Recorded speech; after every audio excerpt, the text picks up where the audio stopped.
antropologi, ilmu kesehatan, ilmu budaya, ilmu ekonomi, ilmu hukum. Dan semua perspektif itu lahir karena orang memikirkan tentang eksistensi manusia. Mengapa manusia itu ada, untuk apa mereka ini ada, bagaimana mereka berinteraksi dengan dirinya, bagaimana mereka mengabdikan diri kepada apa yang diakui sebagai Tuhan, dan bagaimana mereka berinteraksi dengan alam semesta. Itu melahirkan banyak ilmu.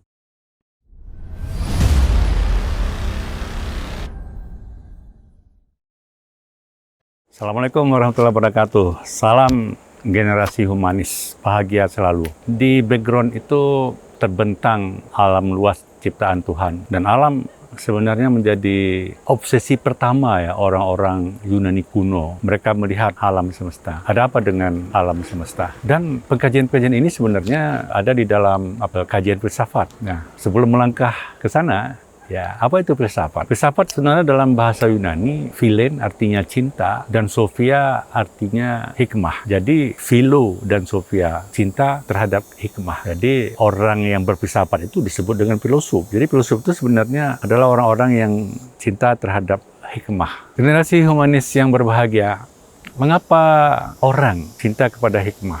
Itu berawal ketika mereka mempertanyakan asal-muasal segala sesuatu. Jadi manusia ini melihat fakta, melihat realitas kehidupan.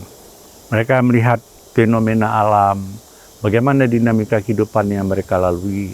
Mereka juga melihat tentang jati dirinya manusia, atau ada nggak faktor X lain sehingga alam ini terjadi dan dirinya itu terjadi. Jadi sebenarnya rasa keingintahuan manusia itulah dulu awalnya 4 abad sebelum Masehi.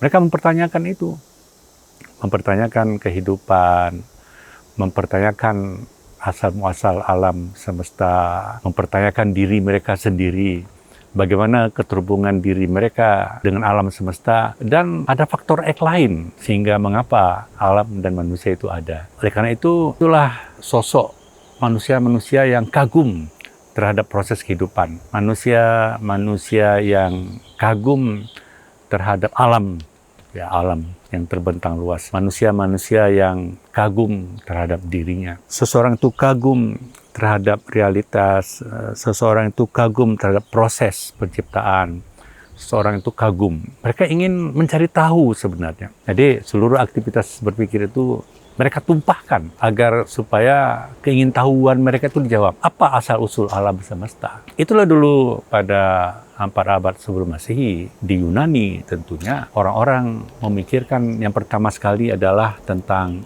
asal-usul alam semesta. Alam semesta ini dari apa asal-usulnya? Bagaimana ia diciptakan? Maka muncullah tokoh-tokoh, misalnya ada Thales, ada Anaximenes, ada Anaximandros, ya, itu filsuf-filsuf alam. Kenapa? Karena memang mereka menceritakan tentang asal-usul alam semesta. Menurut filosof Yunani, bahwa asal-muasal alam semesta ini berasal daripada apa yang mereka namakan dengan tuapeiron. Tuapeiron itu jenis api. Jadi alam, the art of universe. Jadi kan the art of universe, asal alam semesta itu dari api. Kemudian ada yang mengatakan dari udara. Kemudian ada yang mengatakan dari tanah. Dan ada yang mengatakan dari air. Jadi air adalah sumber kehidupan. Jadi asal-muasal alam semesta itu adalah dari air. Nah begitulah, karena keingintahuan seseorang terhadap dinamika kehidupan, karena rasa kagumnya terhadap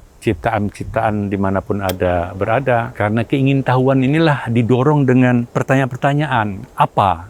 Dari mana asalnya? Kemudian bagaimana kelanjutannya? Nah, pertanyaan-pertanyaan itu dirangkum dalam sebuah sistematika kajian. Itulah asal-muasal pemikiran filsafat di dalam sejarah peradaban manusia. Mungkin kita sudah bisa paham sampai di sini bagaimana para filsuf dulu melihat entitas alam semesta, bagaimana para filsuf melihat dinamika kehidupan, dan bagaimana para filsuf melihat dirinya sendiri. Nah, dalam konteks filsuf ingin menemukan esensi atau hakikat, bisa alam semesta, bisa manusia dirinya, dan bisa juga apa yang disebut dengan Tuhan. Jadi Mereka mempertanyakan alam ini ada dengan fenomena-fenomenanya, harus ada yang mendesain, harus ada yang mencipta. Dan pencipta ini apakah diciptakan oleh pencipta lainnya? Dan ini harus berhenti pada pencipta terakhir. Jadi kausa ini diciptakan oleh ini diciptakan oleh itu, tidak bisa. Dia harus berhenti pada pencipta pertama. Jadi filsuf itu menyebut Tuhan adalah sebagai pencipta pertama, atau dalam filsafat Islam disebut dengan al-muharrikul awal. Itu jadi penggerak pertama. Dia berhenti. Nah, ketika orang mengkaji tentang Tuhan ini, maka lahirlah teologi misalnya, lahirlah ilmu kalam dalam perspektif epistemologi Islam, dan lahirlah ilmu tauhid. Dan bagaimana korelasi Tuhan setelah ia menciptakan alam ini. Apakah alam ini dibiarkan dengan subsistem yang dijadikannya, atau alam ini diawasi ataupun menjadi pengawasan oleh Tuhan melalui wakil-wakilnya. Jadi sebuah dinamika fenomena yang ditemukan oleh manusia karena berpikir. Karena landasan berpikir atau rasa keingintahuan manusia lah, mereka menemukan semua fenomena itu. Makanya orang yang berfilsafat itu sudah pasti mereka berpikir. Tapi orang yang berpikir belum tentu dia berfilsafat. Nah, kenapa? Karena konstruksi pemikiran di dalam menemukan esensi sesuatu itu secara detail, ini kan membutuhkan nalar, membutuhkan kreativitas, membutuhkan pemahaman dan pemanaan terhadap maddah, terhadap substansi itu sendiri. Oleh karenanya, rasa keingintahuan, rasa kekaguman itu akan menelurkan ilmu-ilmu, akan menelurkan pengetahuan-pengetahuan. Demikian juga sebenarnya ketika manusia memikirkan tentang alam, mereka lihat ada lautan, ada pohon-pohon, ada kayu-kayu, kemudian ada bintang gemintang di malam hari misalnya. Pemikiran-pemikiran ini menggali ke akar-akarnya. Makanya lahirlah misalnya ilmu astronomi, lahirlah ilmu tentang tumbuh-tumbuhan, lahirlah ilmu tentang flora, fauna, ya, dan berbagai macam. Dari memikirkan alam semesta ini pun banyak muncul ilmu-ilmu tentang alam semesta. Jadi itu karena dasar pemikiran, intinya adalah keingintahuan gitu kan. Orang ingin tahu secara detail ya. Jadi keingintahuan ini secara sistematis dia melahirkan pengetahuan, melahirkan ilmu-ilmu lainnya. Jadi ada ilmu bumi, ada ilmu hewan, ada ilmu tentang geologi misalnya, ada astronomi, banyaklah yang terkait dengan alam semesta. Itu semuanya karena kajian-kajian yang detail daripada pemikiran-pemikiran filsafat. Para filsuf mengkaji tentang manusia. Ada apa tentang struktur anatomi manusia ini?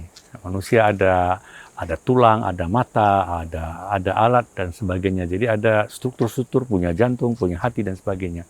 Nah, akibat memahami tentang pemahaman terhadap manusia ini, maka lahirlah ilmu tentang filsafat manusia misalnya. Atau lahirlah tentang secara detail, ternyata ada organ-organ tubuh kita ini berfungsi, ada tidak berfungsi. Kalau dia tidak berfungsi, bagaimana mengatasinya, bagaimana menyembuhkannya, ada yang sakit, ya, bagaimana obat yang digunakan. Maka lahirlah ilmu medisin, ilmu tentang perobatan. Itu asal-muasalnya seperti itu sebenarnya kajian-kajiannya. Jadi kemudian manusia ini dia adalah hewan-hewan yang bisa berbicara, bertutur kata. Jadi bagaimana sebenarnya manusia bisa berbicara dengan lembut, dengan sopan. Maka lahirlah pola-pola komunikasi, lahirlah ilmu tentang komunikasi misalnya. Dalam konteks kehidupan ini, manusia berinteraksi dengan alam.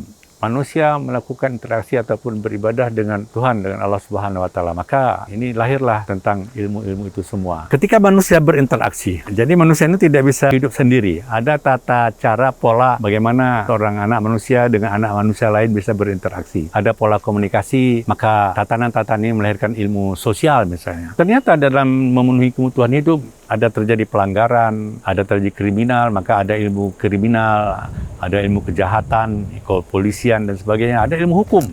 Bagaimana seorang yang melanggar itu harus dihukum, perlu ada hukum.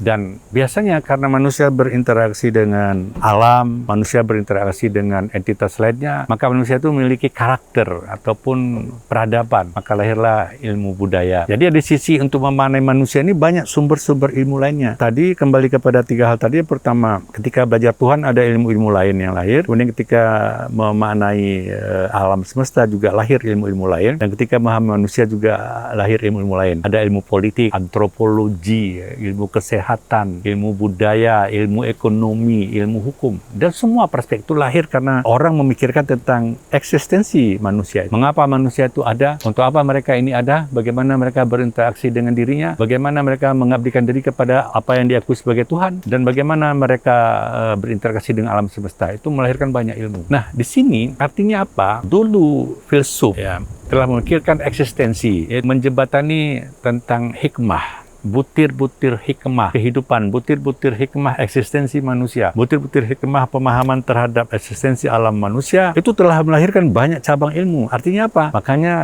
filsuf mengatakan bahwa filsafat adalah induk segala ilmu. Jadi barang siapa yang ingin mendalami filsafat sebenarnya mengantarkan mereka untuk kepada jenjang memanai ilmu-ilmu lain yang berkembang saat ini. Ini kajian kita untuk sementara ini dan kita akan lanjutkan di event berikutnya. Salam generasi humanis, bahagia selalu.